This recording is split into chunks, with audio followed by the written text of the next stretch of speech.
Hello दोस्तों, स्वागत है आपका हमारे चैनल पर। मैं आपको इस वीडियो में सिखाऊंगा कि आप किस तरह से टैली प्राइम में ई इनवॉइस बनाओगे।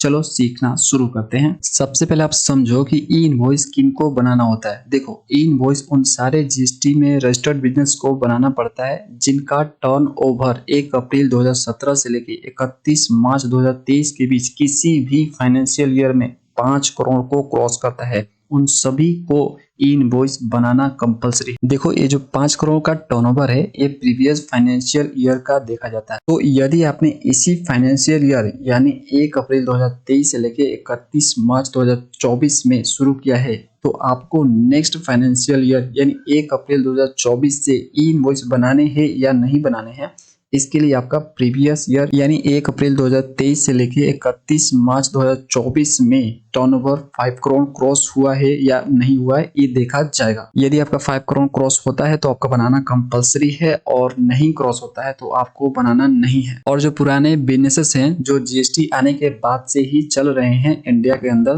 तो उनके लिए जो है ये फाइनेंशियल ईयर डिसाइड किया जाता है कि 1 अप्रैल 2017 से लेके 31 मार्च 2023 के बीच कोई भी फाइनेंशियल ईयर में यदि 5 करोड़ क्रॉस करता है तो उनको 1 अगस्त 2023 से ई इनवॉइस बनाना कंपलसरी है। अब दोस्तों, आप समझो किस टाइप के सप्लाई पर आपका ई इनवॉइस बनना कंपलसरी है। देखो, यदि आपका B2B सप्लाई होता है, इसमें आपका आरसीएम भी इंक्लूडेड है। B2B मतलब बिजनेस टू बिजनेस, यानी आप भी जीएसटी में रजिस्टर्ड हो और जिसको आप माल भेज रहे हो वो भी जीएसटी में रजिस्टर्ड होना जरूरी है। देखो, इसमें कंपोजिशन भी इंक्लूडेड है। कंपोजिशन को भी आप सप्लाई करते हो तो भी आपका ई इनवॉइस बनता है ना, क्योंकि वो भी जीएसटी में रजिस्टर्ड ही होता है। तो यहाँ पे जो भी रजिस्टर्ड है जीएसटी में उन सब के लिए आपका ई इनवॉइस बनता है। याद रहे, आरसीएम भी इंक्लूडेड है। आरसीएम का भी सप्लाई करते हो आप तो आपको ई इनवॉइस बनाना जरूरी है। अगला टाइप का आपका सप्लाई है B2G यानी बिजनेस टू गवर्नमेंट सप्लाई आपका होता है तो आपको ई इनवॉइस बनाना कंपलसरी है।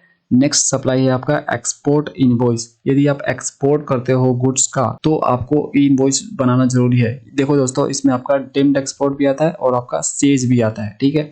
तो इनमें भी आपका इनवॉइस एप्लीकेबल है, याद रखना इस चीज को। अब दोस्तों, मैं आपको सिखाऊंगा कि आपको टैली प्राइम में इनवॉइसिंग करने के लिए क्या सेटअप करना पड़ता है। तो देखो, इसके लिए सबसे पहले आपको इनवॉइसिंग के पोर्टल पर आ जाना है। गूगल पे टाइप करना है einvoice1.gov.in। यहाँ पे डायरेक्ट आप आ जाओगे। उसके बाद आपको जाना है यहाँ पे रजिस्ट्रेशन वाले टैब में। यहाँ पे देखो, सबसे पहले आपको इनेबल करना है ई इनवॉइस को इस ई इनवॉइस जीएसटी पोर्टल पर, ठीक है। उसके बाद आपको पोर्टल लॉगिन करके रजिस्ट्रेशन कर लेने हैं। देखो, इन दोनों से रिलेटेड वीडियो आपको बतेरे यूट्यूब पे मिल जाएंगे, देख लेना कोई वीडियो, मैं इन पे नहीं जा रहा हूँ, ठीक है दोस्तों।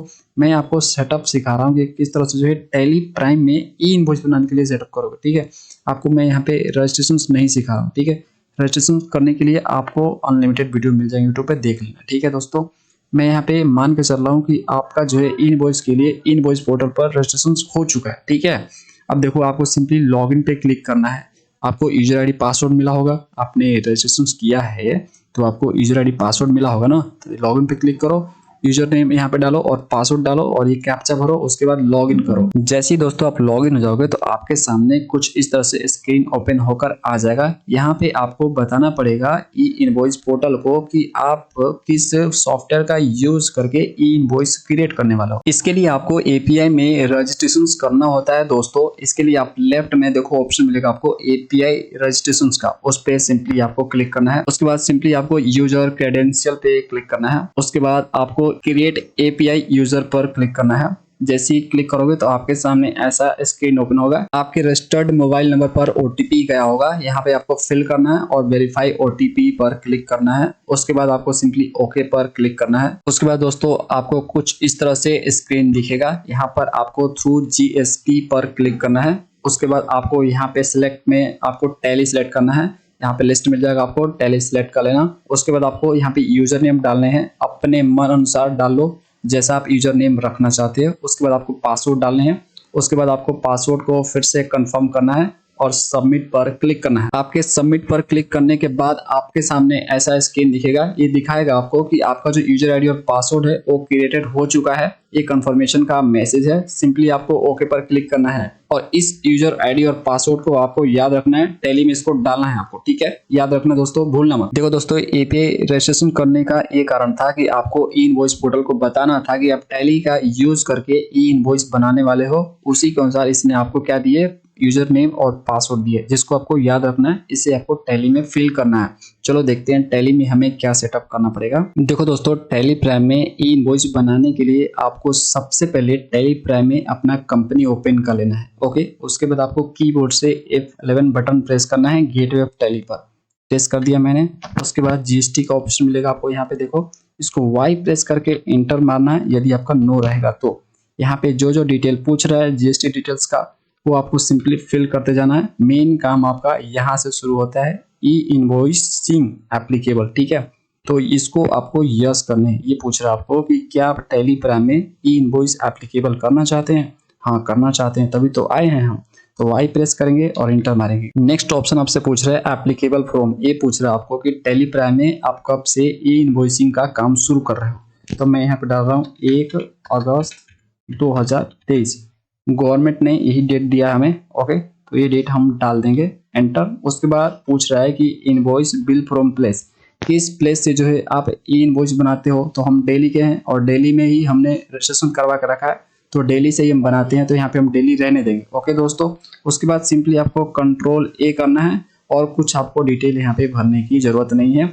जीएसटी को कैसे इनेबल करते हैं, यदि आपको सीखना है तो आपको डिटेल वीडियो मिल जाएगा, आई बटन पे क्लिक करके देख लेना। सिंपली आपको इतना ही ऑप्शन को आपको यस करके भरना होता है, ठीक है। ई इनवॉइसिंग के लिए कंट्रोल ए, उसके बाद सिंपली आपको एंटर मारना है। ओके, और फिर से कंट्रोल ए सेव करने के लिए। यहाँ पे आपका ये सेटअप हो चुका है ई इनवॉइसिंग के लिए। अब दोस्तों, आप किसी भी सेल्स बिल का ई इनवॉइस बना सकते हो। मैं आपको एक बनाकर दिखा रहा हूँ। इसके लिए मैं वाउचर पे जाऊंगा और उसके बाद कीबोर्ड से F8 बटन प्रेस करूंगा। सेल्स वाउचर का होता है, प्रेस कर दिया। यहाँ पे मैं कस्टमर सेलेक्ट करूंगा जिसको मैं बेच रहा हूँ। लेट करो राजेश वर्मा, ठीक है। इसको मैं सेलेक्ट करता हूँ। यहाँ पे उसका लेजर का डिटेल आ जाएगा। देखो, जैसे नॉर्मली आप सेल्स का एंट्री करते हो वैसे ही करोगे, कुछ एक्स्ट्रा नहीं करोगे, ठीक है, समझ गए। उसके बाद आपको सिंपली कंट्रोल ए करना है आगे बढ़ने के लिए। यहाँ पे आपका सेल्स अकाउंट आएगा। देखो, कहीं पे गलती मत करना, ठीक है। GSTIN नंबर में, एड्रेस में सब सही से ही भरना। जो भी आपका कस्टमर है उसका सब डिटेल सही से भरना दोस्तों, ठीक है दोस्तों। उसके बाद आपको आइटम यहाँ पे ले लेना है। जैसे मैं ले लेता हूँ आसूस लैपटॉप। और जब आइटम क्रिएट करना तो भी आप सही से क्रिएट करना। HSN कोड है ना, जो भी डिटेल है सब कुछ सही से भरना, उसमें एरर मत करना दोस्तों, ठीक है। मैं आपको दिखा भी देता हूँ। देखो, कंट्रोल एंटर। यहाँ पे देखो कुछ इस तरह से मैंने भरा है, HSN कोड भरा है, टैक्स रेट भरा है, सब कुछ सही से भरा है। तो आपको भी एक्यूरेट भरने हैं, कहीं गलती नहीं करने हैं। ओके, कंट्रोल है, आगे बढ़ूंगा। क्वांटिटी डाल लेता हूँ। मैं लेट करो 4 बेच रहा हूँ, टोटल 10,000 पर लैपटॉप आपका रहेगा। तो सर मैं ले लेता हूँ इसको, एंटर मार के आगे बढ़ूंगा। टैक्स लगा दूंगा यहाँ पे IGST, क्योंकि आपका जो पार्टी है वो दूसरे स्टेट का है, हम दिल्ली के हैं, वो यूपी का है, इसलिए IGST आपका लगेगा। ओके दोस्तों, उसके बाद आपको इंटर मारना है और आ जाना है यहाँ पे। आपको देखो यहाँ पे ई इनवॉइस डिटेल्स दिख रहा है आपको ऑप्शन। तो यदि आपको इस सेल्स बिल का ई इनवॉइस बनाना है तो सिंपली यस पर क्लिक करोगे या यस पर क्लिक करके इंटर मारोगे। उसके बाद आपसे पूछेगा बिल टू प्लेस और शिप टू प्लेस, जहाँ पे भेज रहे हो वहाँ का आप जो है यहाँ पे प्लेस डालोगे, ठीक है। जैसे आगरा में भेज रहा हूँ तो आगरा डालूंगा। बिल टू प्लेस आगरा है मेरा और शिप टू प्लेस भी आगरा है। बिल आगरा के लिए बना रहा हूँ और शिप भी मैं आगरा में ही कर रहा हूँ, ठीक है दोस्तों। आपका अलग अलग होगा तो आप अलग अलग डालोगे। जो ऊपर वाला जो ऑप्शन आपको दिख रहा है यहाँ पे, acknowledgement number, acknowledgement date, IRN, ये ऑटोमेटिक फिल हो जाएगा जैसे ही आपका इनवॉइस बन जाएगा, ठीक है। तो यहाँ पे आपको टेंशन लेने की जरूरत नहीं है, सिंपली आपको इंटर मार के आगे बढ़ना है और फिर से इंटर मारना है। ये आपका नया बिल है इसलिए आप न्यू रेफरेंस लोगे और इंटर मारते हुए सिंपली आगे बढ़ोगे।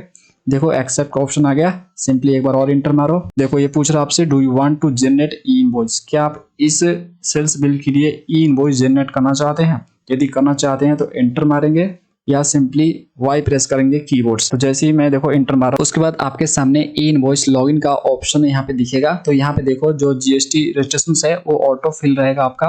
आपको यहाँ पे यूजर नेम और पासवर्ड डालने होते हैं। देखो दोस्तों, जो आपने API रजिस्ट्रेशन में यूजर नेम और पासवर्ड बनाए हैं वही आपको यहाँ पे डालने हैं। मैंने बोला था ना आपको याद रखने के लिए, वही चीज आपको यहाँ पे डालने हैं। तो यहाँ पे सिंपली फिल करो और उसके बाद एंटर मार के आगे बढ़ो। उसके बाद थोड़ा देर प्रोसेस होगा, उसके बाद आपने कोई गलती नहीं की है तो आपके सामने जनरेटेड सक्सेसफुली का मैसेज आएगा। सिंपली आपको एंटर मारना है, आपका ई इनवॉइस जनरेट हो जाएगा। अब यदि आपको प्रिंट निकालने हैं उस बिल का जिसका आपने अभी ई इनवॉइस क्रिएट किया है तो सिंपली उसको ओपन करना है, कंट्रोल पी करना है। प्रिंट करने के लिए आपके सामने आ जाएगा। ई इनवॉइस देख सकते हो, ऊपर आपका क्यूआर कोड दिख रहा है, कुछ इस तरह से आपका ई इनवॉइस दिखेगा। तो इस तरह से आप ई इनवॉइस टैली प्राइम में बना सकते हो। दोस्तों हम इसी तरह से आपके लिए जीएसटी और टैली प्राइम से रिलेटेड वीडियो लाते रहते हैं, इसलिए आप हमारे चैनल को सब्सक्राइब जरूर करें। वीडियो अच्छा लगा है तो लाइक जरूर करें। मिलते हैं नेक्स्ट वीडियो में। Thanks for watching.